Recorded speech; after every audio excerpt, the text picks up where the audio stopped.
Hi guys, welcome to AllCBTs. My name is Faith Badru, and today we're looking at 40 likely NECO GCE Chemistry questions.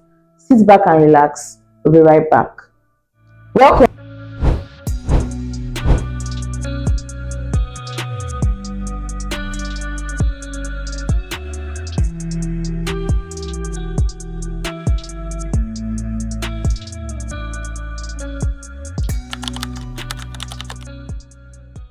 Welcome back. We are going to be looking at 40 standard likely NECO GCE chemistry questions. So if you are taking your NECO exams or GCE exams, these are 40 standard questions that you might encounter during your exams. Now, the first question we are going to be looking at today is, which of the following compounds is most likely to exhibit covalent bonding? Now, if you want to answer these questions, you have to know that what is the meaning of covalent? When they say covalent bonding, what does it mean? Now, covalent bonding, it is the bonding that exists between two non-metals. So that means this particular bond will only exist when there are two non-metals in your options. Now, option A, we have NaCl, B, we have MgO, C, we have NH3, D, we have KBr. Now, if you look at option A, we have sodium and chlorine. Now, sodium is a metal, chlorine is a non-metal, so it cannot be there because it only exists between two non-metals. If you look at option B, we have magnesium and oxygen. Magnesium is a metal, so it cannot exist here. Option C, we have NH3. Nitrogen is a non-metal. Hydrogen is a non-metal, so it can exist here. Now, D, we have KBr. Now, K is a metal, Br is a non-metal, so covalent bonding cannot occur there. Our answer is option C, NH3. Number 2, an atom of an element has 17 protons and 18 neutrons. Its mass number is what? A 17, B 18, C 35, and D 36. Now, for you to calculate your mass number, the equation is mass number is equals to number of protons plus number of neutrons. Then that means you are going to add 17 plus 18. 17 plus 18, and that will give us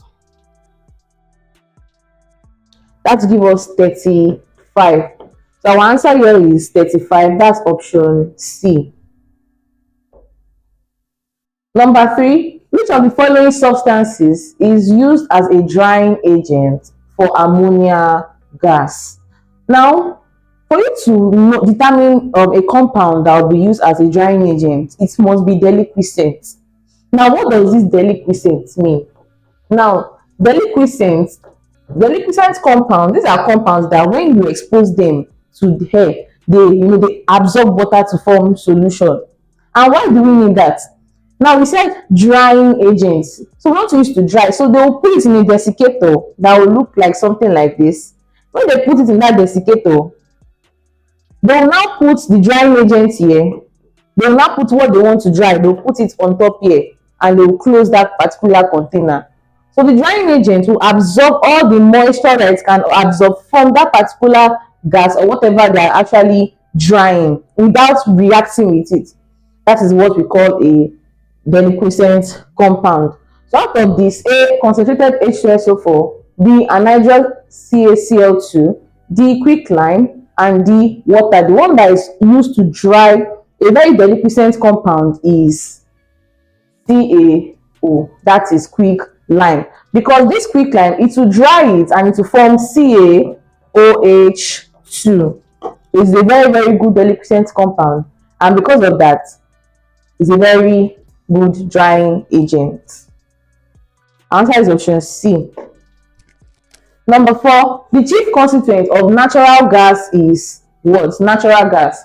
Now, natural gas, this particular gas, during the fractional distillation of crude oil, this natural gas is the first fraction that evaporates, and most of the times we either call it natural gas or methane, and that's because it is made up of methane. That's option C. Number 6, the color of copper 2 sulfate crystals is what? A, green, B, white, C, blue, D, brown. Now our answer, now if you look at this copper 2 sulfate, if you are conversant with your water and the compounds that water reacts with, you realize that when if we hear copper 2 sulfate, we are talking about water, test for water.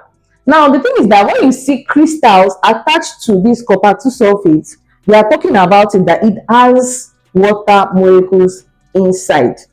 Now if you see it as anhydrous copper 2 sulfate, it means that it does not have water.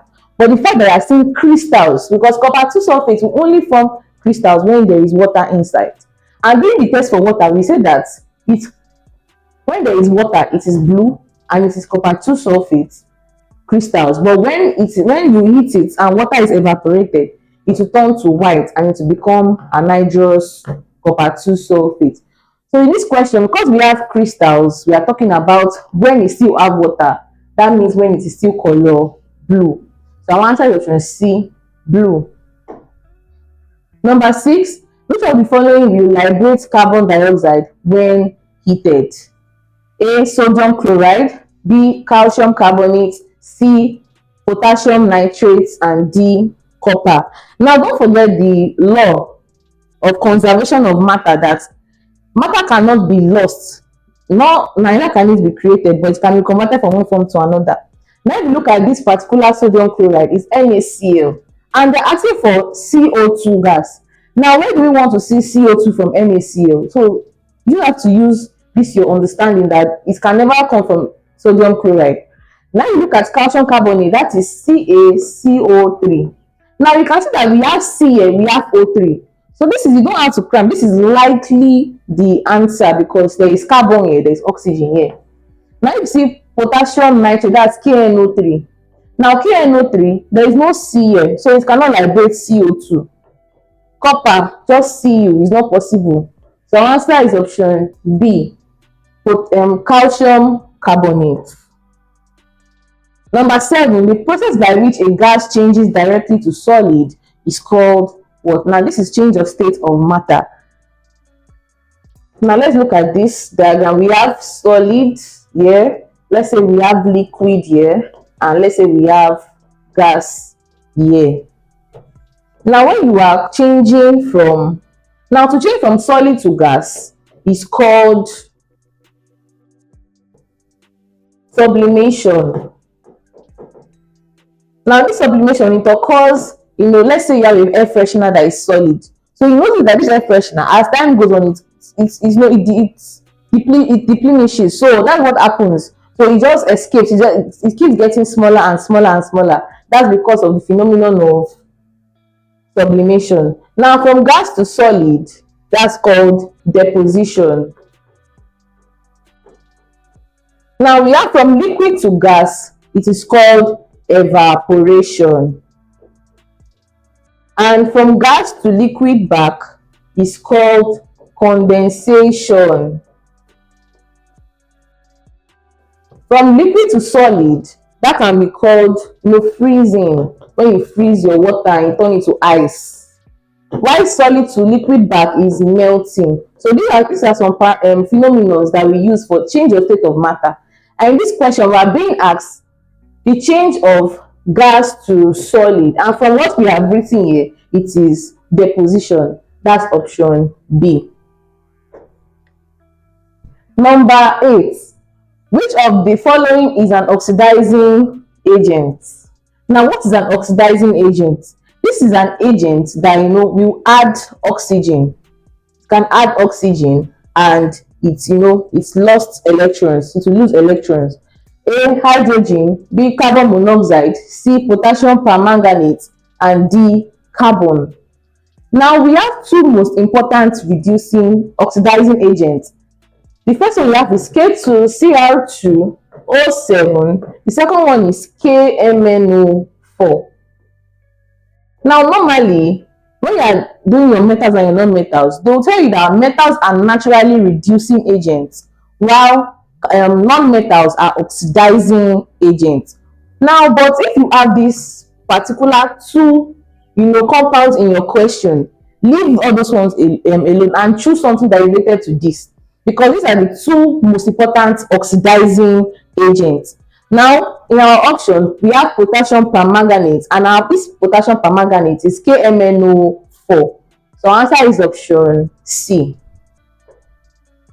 Number 9, the molecular formula of benzene is what?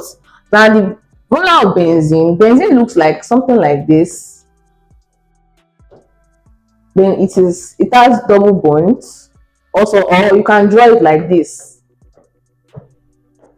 Then you can just put here due to resonance.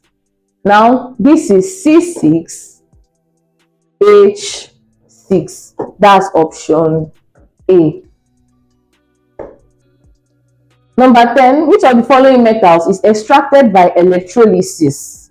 A, we have iron. B, we have zinc. C, we have aluminium. D, we have lead. Now, iron is not, extracted by electrolysis. Out of these particular options, the one that is the most favorable to be extracted by electrolysis is aluminium. And why is that? Now, aluminium is extracted from what? Bauxite. Now, this particular bauxite, it is very easy. They just, go through electrolysis. That's because of its position in the electrochemical series. So it makes it favorable for it to be extracted by electrolysis process. Number 11, the ion responsible for the hardness of water is what? Now, what is hardness of water first before we continue? Now, hardness of water, if you notice, sometimes when you are washing your clothes, it does not foam easily. No matter how much soap you use, it will not foam. Or let's say you move to a particular place and you are bathing, and no matter how much water you pour on your body will still remain slippery. Now, that particular phenomenon is hardness. Now, when water is hard, it forms scum with soap, or we say that it does not lather readily with soap. Now, this is due to some particular ions that are present in that water, and there are two main ions: calcium ions and magnesium ions. That's Mg2 plus, Ca2 plus, and Mg2 plus. Now, these two ions are responsible for hardness of water. Now, in our options, we have sodium ion, we have potassium ion, we have calcium ion, we have chloride ion. The answer is option C, calcium ion. Number 12, the gas evolved when dilute hydrochloric acid reacts with zinc is called what? Now, notice that when a metal reacts with an acid, what is always liberated is hydrogen gas. Now, let us write the equation to prove that. Now, I said hydrochloric acid plus zinc, that will give us ZnCl2 plus H2 gas. Now, you balance your equation by putting 2 in front of HCl. Now, that is zinc plus HCl to give us ZnCl plus H2. So you can see that H2 is the gas that has been released from this reaction. That's option C. Number 13, which of the following compounds is an ester? Now, what is an ester? This is not somebody's name. Instead, it is a functional group in organic chemistry. Now, it's either you call it ester or you call them alkanoates. The alkanoates. Now, these alkanoates or these esters, they have a particular functional group that we use to denote them when you see them in a particular compound or a particular formula, and that is COO, or we can call it RCOOR. Now, this is the way we denote the alkanoates family. So anyway, you see RCO, don't forget that R means alkyl group. And what is an alkyl group? It's an alkane that has lost one hydrogen atom. It's either you see it like this or you see it like this. Now, let's look at the options. Option A, we have COOH. Now, this COOH is alkanoic acid. It's alkanoic acid. So that's not what we're looking for. Now, if you look at this one, you see CH3, COO, CH3. Now, CH3 is an alkyl group. It is methyl. So you can see that there is an alkyl here, there is COO here, there is also another alkyl here. So this is our ester. Now we have CH3OH. OH is alkanols. That's your alcohols. And we have CH4. CH4 is just is an alkane, which is methane. So our answer here is option B, ester. Number 14, the pH of a solution changes from 4 to 2. This means the acidity has what? What happened to the acidity? Has it been doubled? Has it been increased by 10 times? Has it been increased by 100 times? Or has it decreased by 100 times? Now, there is no really calculation for this question. What you know, we are calculating your pH. We have a formula that pH is equals to minus log 10 H plus. This is our formula for calculating pH. Now, when you're calculating this, your pH, because of it is in log, it means that it will be in the multiples of tens. What do I mean? Now, in your pH scale, if you are going, don't forget that the acidic part is 1 to 6 is acidic on the pH scale. Now, it means that if you are moving from 6 to 5, that means it's going to be 10 times. If you are moving from 5 to 4, it's another 10 times. So if they ask you that, oh, moving from 6 to 4, you now multiply this 10 times 10, that will give you 100. So let's do it for this 4 to 2. Now, before it goes to 2, 4 will first go to 3. And that will be 10 times. Then 3 will now go to 2, which is 10 times. Then this 10, you now multiply it. That's 10 times 10. That's 100 times. So that means that moving from 4 to 2 on the pH scale, it will be increased by 100 times. Number 15, which of the following is a property of acid? Now, what is an acid? An acid, this is a substance that when it dissolves in water, it hydrolyzes, and how? It forms hydrogen ions as their only positive ion. Now, what are the properties? So let's look at which of these is the property of an acid. A, does it turn red litmus blue? B, does it produce OH minus ions in solution? C, does it turn blue litmus red? And D, does it feel slippery? Now, A, turn red litmus blue. Now, this is the characteristic of base. Bases, they turn red litmus blue. Why acid will turn blue to red? So A is not our answer.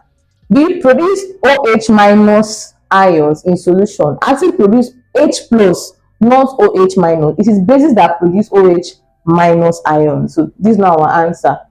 Turns blue litmus red. Now this is our answer because we said earlier that acids turn blue litmus to red. Now feel slippery. Now it is base that feels slippery, and that's because normally base is used to produce soap. So when you just remember soap, just remember that soap is slippery. The same thing as bases. Bases also feel slippery. Our answer is option B. Produces is option C. Turns blue litmus red.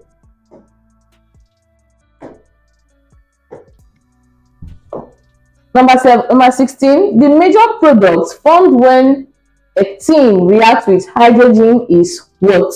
A, ethanol, B, ethane, C, ethane, and D, methane. Now, what look at when ethene reacts with hydrogen, what does it produce? Let's draw that. Now, let us take, for example, let's take ethene. Okay. Now, if I draw ethene, this is how we draw our ethene.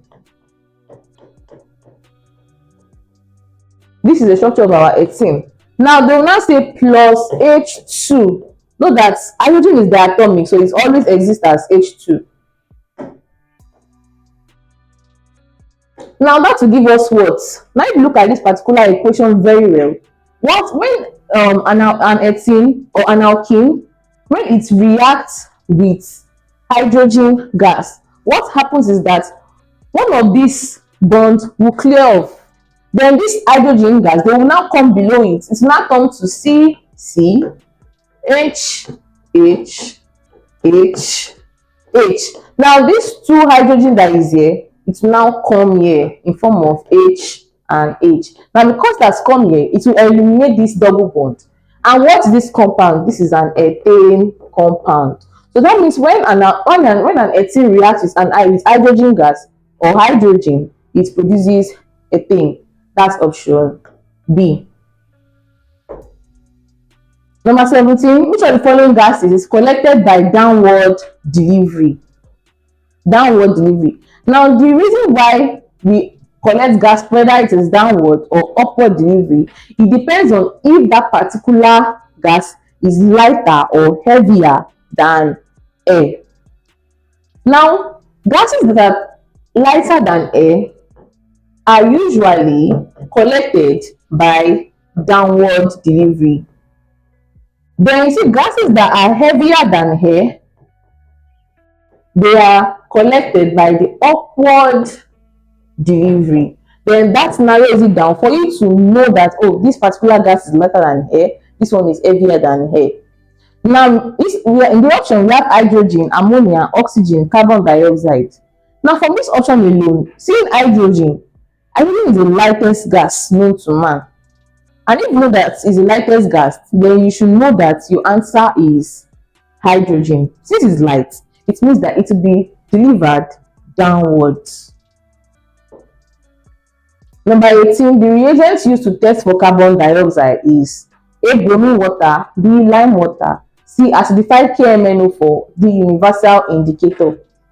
Now, we are talking about the test for CO2. Carbon dioxide is CO2. Now, the way we test for it is with lime water. And what happens when CO2 is passed through lime water? Now, initially, the lime water will be clear. But once you pass the CO2 gas over this lime water, it will become milky. That's why in your qualitative analysis, during your practicals, it comes out very well. They'll tell you that how do you know CO2 is in this particular salt? It's because of it turns lime water milky. Number 19, which of the following elements belongs to period 3 and group 1,7? Now, this group 1,7 is also group 7 on the periodic table. And this group 7, they are the halogens. Now, if we are arranging it, in order of how they are in their group, the one that comes first, that is in period 2. The one in period 2 is fluorine. The one in period 3 is chlorine. The one in period 4, that is bromine. The one in period 5 is iodine. And the one in period 6 is astatine. Now, they're asking for the one that is in period 3 and that is in group 7. So that is chlorine. Option B. Number 20, what is the oxidation number of nitrogen in NH4 plus? I want to get the oxidation number of N in this NH4 plus. Now let's calculate that. We have NH4 plus. Now let us just call the NX. That's X plus. Now the oxidation number of H is plus 1. That will be plus 1 times 4. And why is it plus 1 times 4? That's because it is H4. This H4 means that whatever the oxidation number of H is will be multiplied by 4 is equals to, now because it is charged, the compound is overall the compound is charged. Now that charge, you equate it to the charge of that compound. Assuming there is no charge, we just equate it to 0. But when we have a charge, we have plus, and plus means plus 1. If we say 2 plus is plus 2, if we say 3 plus is plus 3. But since we have just plus, it means 1. So that is equals to 1. Now let's solve that. That's X plus 1 times 4 is 4 is equals to 1. Let's correct items. That's X is equals to minus 4 plus 1. X is equals to minus 3. So answer is minus 3. Hi, I'm sure you enjoyed the video you just watched. To see more content as that, prepare you for your upcoming exam, make sure to smash the subscribe button and turn on notification. Also, remember that you can use the comment section to send us your questions or your inquiries, and we are happy to take them. I'll see you in the next video. Bye.